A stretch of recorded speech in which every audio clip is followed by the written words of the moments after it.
Greetings and welcome to Huntsville's Technology Channel.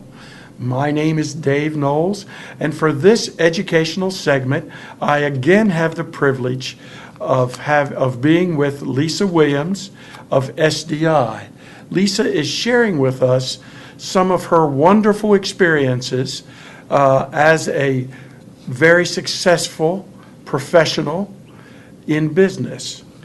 We've had the first segment where we talked about 3 points. We're now going to address the second 3 points, if you'd be so kind.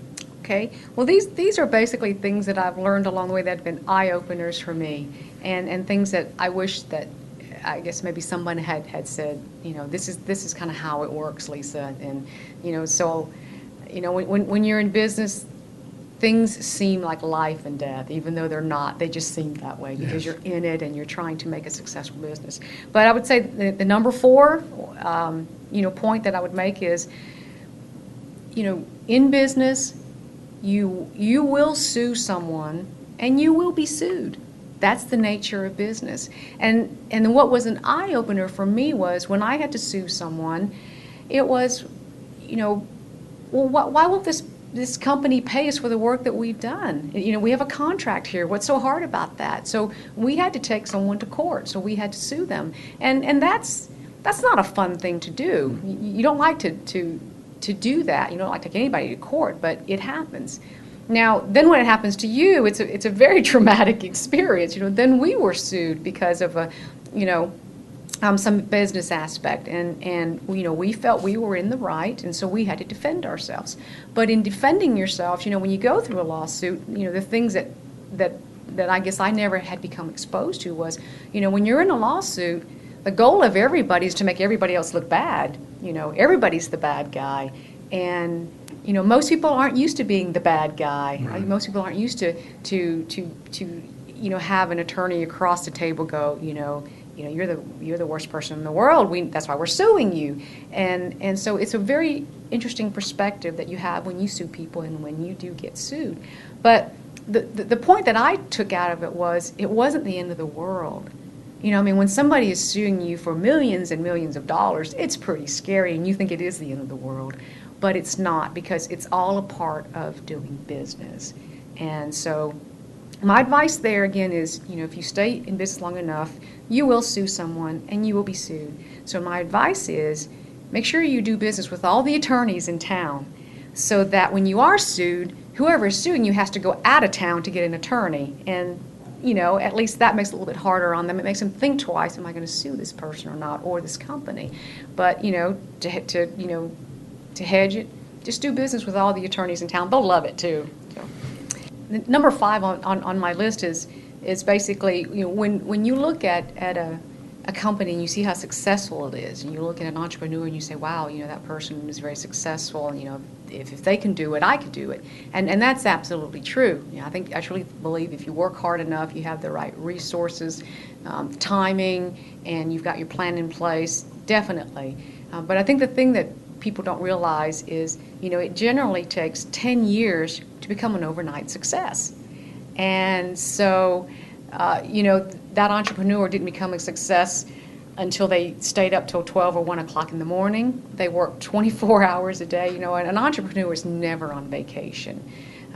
They may say, hey, I'm going to head over to spring break with my kid and go to the beach, but I guarantee you while they're on vacation, they're on their phone answering emails and working out issues and strategizing. And, I remember sitting on the beach and had my, computer and working on proposals. So there's a lot of work involved in there, but again, the risk that you take and the effort and the time that you put into it is well worth it. With high risk comes great rewards, and so there's a balance there. But it is hard work, and it's continuous hard work. Number 6, coming up, people always told me, it's very important that you know this person and you know that person, and that's very true. You need to know who the people are in the business and who your competition is, everything. But what I have found, it's more important that it's not always who you know, but who knows you. It's just like when we first started the business, I was calling people about teaming, and I was calling people about about business partnerships and trying to get customers. And so it was important that I knew who these people were. But I'll tell you, the business really came in when people started calling us, and then when they would call us, it was very exciting because they knew who we were. And unless people know who you are, they're not going to know. There's this proposal that they would like to do. They need somebody in a certain discipline, and if they don't know who you are, they're not going to call you, and you're not going to get that opportunity. So it's very important to do the networking, to meet people, but what I have found is it's more important who knows you. So you've got to get out there so people know who you are, and you stay out there so people continue to know who you are. Well, thank you.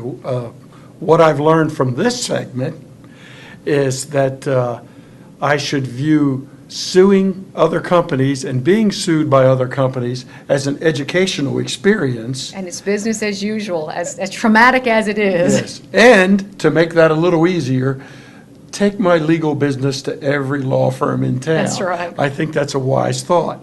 Secondly, I learned that there's just, if I'm going to be a successful entrepreneur, business person, I should be prepared to work all the time. There's no easy way to do it. You just have to plow through the labor ahead of us. And then finally, what I've heard you say is that in addition to running a successful business, providing leadership and direction there, I need to also keep an active schedule promoting the company within the community I'm in, looking for partners. That's right. So that folks can recognize us and know what we do. I know you've been very successful through the chamber and through other organizations doing that type of work. Well, thank you very much. We'll be back for our last segment shortly.